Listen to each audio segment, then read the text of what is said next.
Ya estamos de vuelta en Dataverso de Divox Radio. Estamos hablando con Rafael Guzmán. Bienvenido, Rafael.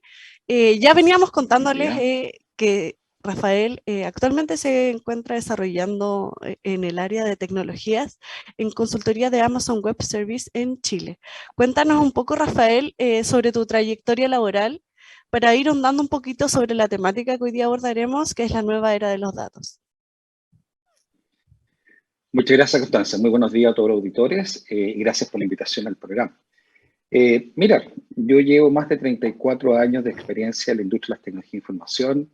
He trabajado en Chile, en Ecuador, en Argentina, en distintas empresas globales como Sonda, como IBM, y actualmente trabajo como ejecutivo en Amazon Web Services en Chile. Por lo tanto, me ha tocado participar en muchos proyectos que están asociados a los datos, a integraciones y proyectos de inteligencia artificial y machine learning respectivamente. Cuéntanos un poquito, bueno, nuestro programa se llama Dataverso y sería súper interesante partir la conversación abordando como qué se entiende por Dataverso para que nuestros auditores vayan asociando distintos temas para luego hablar un poquito sobre la relevancia de esto de la vida de las personas. Muy bien. Mira, el dataverso está íntimamente relacionado con los datos que se producen en lo que tanto hoy día se comenta del metaverso. El metaverso es algo que está en plena construcción, pero hay ejemplos ya concretos que de alguna forma van demostrando cómo uno se va imaginando, tanto para las personas como para las compañías, qué es lo que es un potencial metaverso. Y hay ejemplos muy simples como Second Life, donde hay ambientes tridimensionales del jugador, donde el jugador puede controlar sus avatares y puedan socializar, aprender y hacer negocio. Tenemos otros ejemplos como es el caso de Axie Infinity, donde tú juegas para ganar dinero, donde de alguna forma vas alimentando a ciertas criaturas, los famosos Axies, y que de acuerdo a cuánto juegues lo vas alimentando y después tienes la opción a transarlos, a venderlos, dependiendo de la cantidad de instancias que has realizado de juego, como precio de mercado. Y otro ejemplo concreto del metaverso son otro sitio virtual que es el Decentraland, donde básicamente es un mundo digital que combina elementos sociales con las criptomonedas y los bienes raíces, donde hay parcelas que se llaman las LAN y que son 16 metros cuadrados en este mundo digital y que se transan a través de criptomonedas y en ese caso la criptomoneda es la mano. Por lo tanto, todo esto ha ido generando una interacción virtual y esa interacción va generando datos. Por lo tanto, surge el concepto del dataverso, que son los datos en el metaverso respectivamente. Una consulta, bueno, tú mencionabas un poco de las criptomonedas y este cambio es un cambio muy radical en la perspectiva de la industria, en cómo las personas pueden hacer cierto tipo de inversiones, el riesgo. em, Esto es un ejemplo súper relevante. Yo considero que sin duda es una disrupción, sobre todo porque abarca todo el área como monetaria y el riesgo de las personas de poder ganar mucho o perder mucho. Hay distintas técnicas. Cuéntanos un poquito sobre eso, sobre el ejemplo que mencionaste.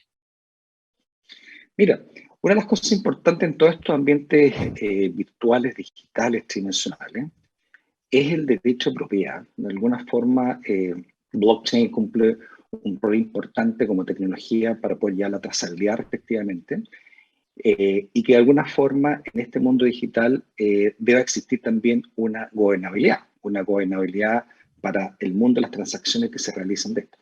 Y es por esa razón de que hoy en día se habla también de los metaversos más centralizados o más descentralizados.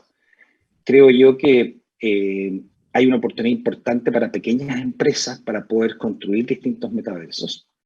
Y en el futuro estos metaversos tienen que ir produciendo grados de integración versus un gran metaverso donde los grandes jugadores tecnológicos también quieren apoderarse de este concepto y de esta instancia que hoy día la vemos muy, muy real y que surge naturalmente y donde se ha plasmado naturalmente en todos los juegos que usan los chicos. Pero esto también ha tenido una trascendencia ya más empresarial, donde instancias con realidad virtual y realidad aumentada puedes ya tener ciertas aplicaciones en un metaverso descentralizado, como es el caso de la industria de la minería, donde puedes hacer mantenimientos de máquinas, donde estas máquinas están conectadas a través de IoT con datos reales, pero alguien puede ser capaz de poder hacer una mantención en forma remota, independiente del lugar donde está el espacio tridimensional. Por lo tanto, te hago esta relación porque obviamente en este concepto lo relevante se cree que es cómo esto se va a gobernar, que de alguna forma surgen estas instancias que son ejemplos y estos ejemplos han ido ayudando a que se tenga una gobernabilidad más clara para la interacción de las personas o de las organizaciones que quieran participar de estos mundos virtuales. A raíz de lo que tú comentas, se habla mucho de la democratización de los datos. En este sentido, ¿por qué se habla de este concepto? Mira, es muy simple. Lo que pasa es que normalmente en el mundo real, voy a hablar del mundo real existente hoy día, todas las compañías y todas las organizaciones tienen una capacidad de generar información, de generar datos, pero trillones de datos por día. Y eso fundamentalmente por todo el grado de interacción que tienen las aplicaciones, que tienen las aplicaciones móviles, la relación entre los clientes con los proveedores. Pero lamentablemente todos estos datos se han ido almacenando en la historia en distintos lugares, en distintos silos que se hablan. Por lo tanto, el gran problema que se tiene hoy día es que no todos tienen acceso a esa información. Existen conceptos de duplicidad de datos, por lo tanto lleva a una ineficiencia en el uso de los mismos. Por lo tanto, ¿qué es lo que se hace hoy en día para poder lograr esa disponibilidad de datos? Es que se logra agregar estos datos en un único lugar. Y ahí aparece el concepto del lago de los datos, en los data lake, en el cual tú almacenas datos y almacenas datos de distinto tipo. Hay datos estructurados que son estándares, y por ejemplo, números, tablas, o datos no estructurados, como son los videos, por ejemplo, o un texto, el cual claramente son datos, y tú los almacenes y tienes la capacidad de poder almacenar todos estos datos en un único repositorio. Y luego, al tenerlo en el mismo repositorio, das la capacidad natural de accesibilidad. Y la accesibilidad trae consigo el concepto de la democratización, es decir, pones a disposición todos los datos agregados para que todas las personas de la organización sean capaces de poder acceder a ellos de acuerdo a los privilegios que se les asignen y de acuerdo a los tipos de herramientas que tú uses para poder explotar. Por lo tanto, ese es el concepto de la democratización de los datos, cosa que de alguna forma queden estándares, no existan duplicidad de los mismos y que efectivamente esté disponible para todos los usuarios de acuerdo a los privilegios que tú les otorgues. ¿Y cuáles son los principales beneficios de este mecanismo que mencionas? Mira, el beneficio más concreto, uno, es la eficiencia, en términos de que los datos van a estar disponibles y por tanto la eficiencia se logra por los tiempos de búsqueda. Luego, dados estos datos, tú puedes almacenar datos no estructurados y estructurados. Y hay un concepto que es la frecuencia de uso de los datos. De pronto tú tienes datos que a lo mejor los usas una vez al año y por lo tanto los almacenas en ciertas tecnologías que efectivamente son más baratas, y que eso tiene una cosa muy importante. Y hay otros datos que tú necesitas en forma instantánea. Y en este concepto sí aparece jugadores importantes como son todos los proveedores de nube, que de alguna forma los datos se ponen en la nube y tú tienes la capacidad y la flexibilidad y la escalabilidad de crecimiento de los datos. Por lo tanto, eso es la forma en la cual son beneficios. Y el otro beneficio es la disponibilidad de los datos, y eso tú lo tienes con las herramientas distintas dependiendo de los casos de uso que tú quieras hacer. Por lo tanto, estos son los beneficios concretos en términos de accesibilidad, de flexibilidad y de escalabilidad de los mismos. Una duda se me produce a raíz de lo que estamos conversando. Yo imagino que dependiendo de cada industria, el tipo de dato puede ser más relevante o dependiendo de cada industria, pero la duda principal es ¿cuál es el dato que sería como más apetecido en la industria? Yo me imagino, no sé, en redes sociales cierta cantidad de datos del consumidor tiene más relevancia, pero me surge esa duda. Vale. Mira, yo creo que, quiero ir al título un poco de lo que estamos conversando, que es la nueva era de los datos. Yo creo que hoy día los datos es uno de los activos más valiosos que tiene la humanidad. Se habla del nuevo petróleo de la humanidad, los datos. Pero la pregunta es, ¿cómo tú los logras explotar los datos? ¿Qué logras hacer? Y una de las cosas importantes que las organizaciones y las personas deben tener es decir, ¿qué puedo hacer con los datos? Es decir, describir lo que está realmente pasando. Y voy a colocar un ejemplo, y voy a colocar algunos de los ejemplos de Netflix o Spotify, que uno podría decir, oye, ¿qué es lo que está sucediendo? ¿Cuál es la canción o la película más vista, más escuchada en Chile en el 2021? Esa es una primera instancia que uno trata de saber de los datos. Luego uno trata de descubrir, trata de identificar relaciones y patrones ocultos. Entonces uno se pregunta, oye, ¿existen grupos de usuarios que les gusta la misma película o grupos de usuarios que les gusta la misma canción? Luego tú tienes la instancia de poder predecir, es decir, ¿qué es lo que probablemente va a ocurrir? ¿Qué tipo de música o qué tipo de película tú podrías recomendarle a un tipo de usuario, dependiendo de los datos que tenga? Y por último, está la etapa de poder aconsejar, es decir, ¿qué debo hacer con toda esta explotación de datos que hice? Y uno podría decir, oye, ¿cómo aumento mi número de suscriptores? Por ejemplo, puedo elaborar un plan familiar para ver Netflix, un plan familiar para ver Spotify. Por tanto, hoy día los datos tienen una relevancia importante en el sentido que hay una aplicación, o sea, hay aplicaciones reales para la industria. Yo voy a colocar dos ejemplos muy concretos. La industria de los seguros, por ejemplo, hoy día las compañías de seguros son capaces de poder optimizar sus ventas de póliza, porque son capaces de poder vender las pólizas por kilómetros recorridos. Pero, ¿por qué? Porque ellos tienen la capacidad de poderles poner un chip al auto y son capaces de poder determinar cuál es el comportamiento del conductor con su vehículo, se acelera, no se acelera, y cuántos kilómetros avanza. Y a lo mejor si es que avanza muchos kilómetros, más probable que tenga un impacto accidente. Si anda poco, a lo mejor es menos. Por tanto, la póliza la puede discriminar por precio como consecuencia de ese tipo de datos. Creo que es uno de ejemplos muy concretos. Y la otra industria altamente demandada por datos son todas las industrias que atienden a clientes de consumo masivo, como la industria financiera y la industria retail, donde aparecen los conceptos de la personalización. Cómo yo soy capaz de poder elaborar una oferta para ti dependiendo por el canal que me estás visitando, ya sea un canal digital o un canal físico. Y puedo ser capaz de poder elaborar una campaña específicamente para ti en forma personalizada. O la otra pregunta es, oye, ¿cómo soy capaz de poder monetizar los datos que tengo? Tengo tantos datos y que normalmente, para que tú tengas una idea, el 80% de los datos que se generan en forma diaria son datos no estructurados.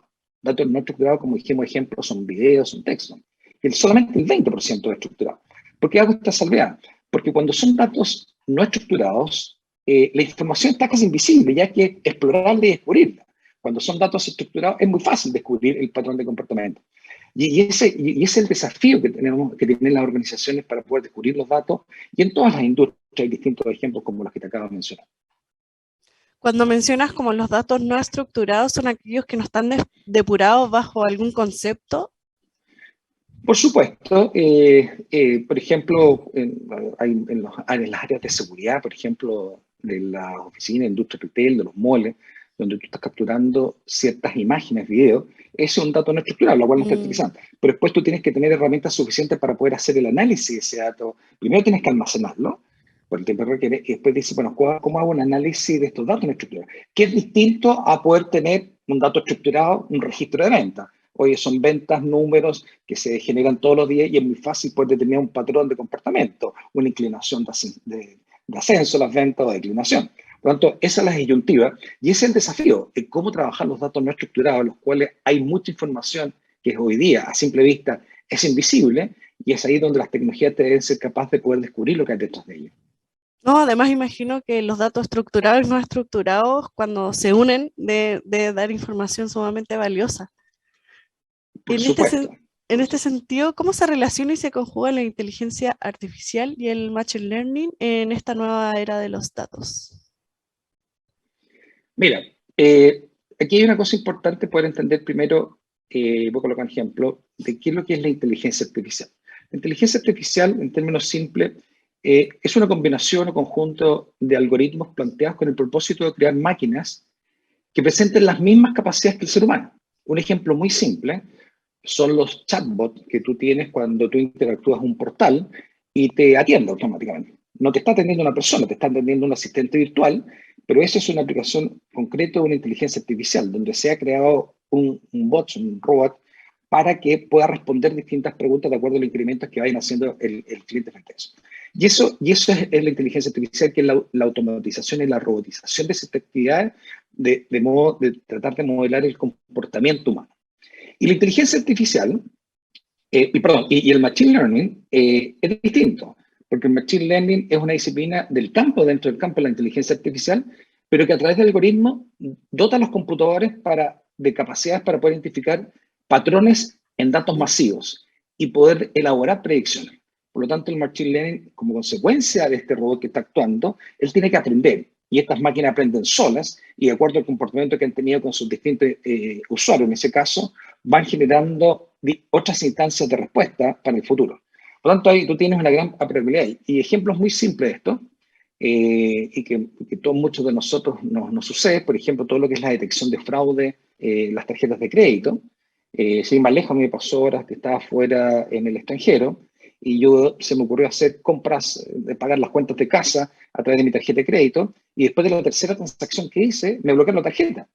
Pero me la bloquearon por un proceso de inteligencia que alguien detectó un comportamiento anómalo de una tarjeta de crédito que estaba fuera del país. Yo lamentablemente no la había determinado que iba a estar fuera del país en ese periodo, pero automáticamente actuó el robot y me detectó y me dijo, señor, usted hay ciertas transacciones que son anómalas, en los cuales hay un potencial fraude preventivo y me bloquean la tarjeta, ¿no? Y es por eso que te coloco un ejemplo muy concreto. Pero también tenemos otros ejemplos como son hoy día todo lo que son los autos automatizados. Hoy día todo lo que tú puedes, la automatización dentro del vehículo, la robótica de alta gama en los centros de distribución, por ejemplo, que hoy día son tecnologías masivas y altamente usadas, y sobre todo en la industria retail, todo lo que son las gestiones de tráfico, comportamiento a través de los temas de seguridad, es decir, cómo poder determinar potenciales ataques que te puedan hacer en lo que es ciberseguridad, el mantenimiento de los equipamientos en la industria, donde los equipos hoy día se autodiagnostican y determinan en qué momento se tienen que reparar como una medida preventiva, ¿no? Es así como siempre se dice que en la salud, mientras más acciones preventivas tú tengas, es probable que tengas menos instancia de algo correctivo, de que algo te pase, porque puedes prevenir. Bueno, ese mismo concepto se usa en la maquinaria, en la cual hoy día las tecnologías te permiten hacer ese autodiagnóstico para poderte autorresponder. Qué valioso lo que mencionas, sobre todo en el ejemplo personal que nos contabas. Como en el fondo este robot sigue nuestros patrones y en medida que uno va como rompiendo esos patrones van generando como alertas. Eso también imagino que se puede como trasladar a distintas situaciones y afectando a las personas de forma positiva. Y déjame seguir, perdona, con el mismo ejemplo del concepto de fraude, que es algo muy usado en la industria financiera, en la industria retail, en lo cual tú de acuerdo, siempre hay casos, hay casuísticas de que tratan de hacer un fraude de una forma determinada, pero justamente el Machine Learning lo que hace es que de alguna forma va teniendo una curva de aprendizaje, porque se dio cuenta que había un caso que no lo tenía considerado y que se detectó como fraude, por lo tanto el proceso es capaz de hacer aprendizaje y dice, ok, por lo tanto en el próximo momento cuando tenga esta misma situación ya sé que es un fraude, por lo tanto lo voy a detectar y lo voy a bloquear oportunamente. Y ese ahí justamente es uno de los ejemplos más concretos que uno tiene justamente de los modelos de Machine Learning, en los cuales tú disponibilizas estos modelos para la explotación de los mismos. Y obviamente también aquí aparecen otros players nuevamente relevantes que son las nubes. Las nubes también tienen los data lake que los ponen, son capaces de poder disponibilizarlos en la nube, disponibilizar todos los servicios de inteligencia artificial y disponibilizar la industrialización de los procesos de aprendizaje Machine Learning. Porque una cosa es poder generar un proceso de aprendizaje, pero lo otro es la industrialización a escala, donde tú necesitas poder escalar en forma exponencial. Y sobre todo con esa tremenda cantidad de datos, poder analizarlos, depurarlos de forma tan rápida, como con la necesidad, sin duda, de la robótica, de la inteligencia artificial, para poder accionar rápidamente. O sea, el ejemplo que tú nos diste nos muestra que es esencial la rapidez en cierto tipo de casos, sobre todo en el área de seguridad. Mira, tú tocaste un tema relevante que hablaste de la rapidez, de la agilidad. Yo mencioné otro tema que es la escalabilidad. Aquí te quiero dar otro ejemplo que combina ambas cosas. Yo recuerdo que en algún momento Netflix, cuando sacó, no me recuerdo si era la cuarta o la quinta temporada de House of Cards, la anunció por una fecha determinada.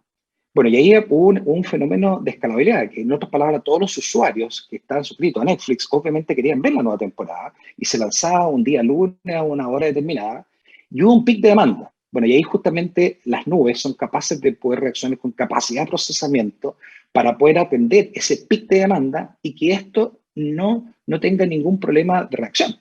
Es un ejemplo concreto en los cuales aparece el concepto de la rapidez, la agilidad y la escalabilidad. Lo mismo pasó aquí en Chile, cuando hubo los retiros del 10% de los administradores de fondos de pensiones, donde todas las personas en forma concurrente fueron a hacer su retiro. Bueno, y eso fue un gran problema para los administradores de fondos de pensiones, en el cual tenían que disponibilizar de las tecnologías respectivas para que efectivamente no se producieran colapsos y tiempos de respuesta de minutos o de horas, para que efectivamente la respuesta fuera de segundos, respectivamente. Y el otro ejemplo, que todos lo vivimos con la pandemia, fue el caso de la comisaría virtual, donde al principio los permisos que uno obtenía inicialmente eran los tiempos de respuesta muy altos, hasta cuando se cambió la tecnología justamente con capacidades de nube y la capacidad de escalamiento, los cuales después era muy simple, tú sacabas tu permiso de la comisaría y era instantáneo, era más simple hacer un clic y obtenías tu permiso. Por lo tanto, ahí aparecen los conceptos de la agilidad, de la rapidez, de la escalabilidad y sobre todo para el tema de los datos, donde tú estás manejando trillones, hoy día se habla de teta, de exabyte respectivamente. Bueno, ya estamos culminando nuestro primer bloque de entrevista a Rafael Guzmán. Me gustaría también retomar el tema sobre todo del área virtual, del manejo del cliente en el segundo bloque. Te damos las gracias por participar en este primer bloque y los invitamos a todos a seguir conversando con Rafael Guzmán en nuestro próximo bloque. Vamos a una breve pausa y ya volvemos. ¿Quieres ser un protagonista?